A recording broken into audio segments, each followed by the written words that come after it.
Hello friends, welcome to our YouTube channel. In this video I'm gonna tell you about how you can do screen mirror, how you can connect your mobile to your TV in seconds in Realme smartphone. Before watching this video, if you have not subscribed to our YouTube channel, then subscribe to it and like our video. So let's start friends. First you have to open your control center, or you can go to setting. If there is no screen mirror feature, you can see in the control center also, and you will see here it is a screencast feature.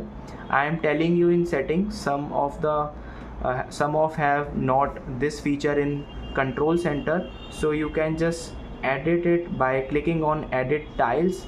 You can just plus and remove from here, it will be located in control center. So friends, you have to click on this screencast, just tap on here, and you can see it is searching for the nearby devices. You can see it is showing Android and web OS TV. You have to just simply tap on it and it will be connected, and it will show your mobile screen to your TV. Just click on this and click on connect. I hope you like this video. If you like this video, then subscribe to our YouTube channel for more helpful tips and tricks videos. See you next time.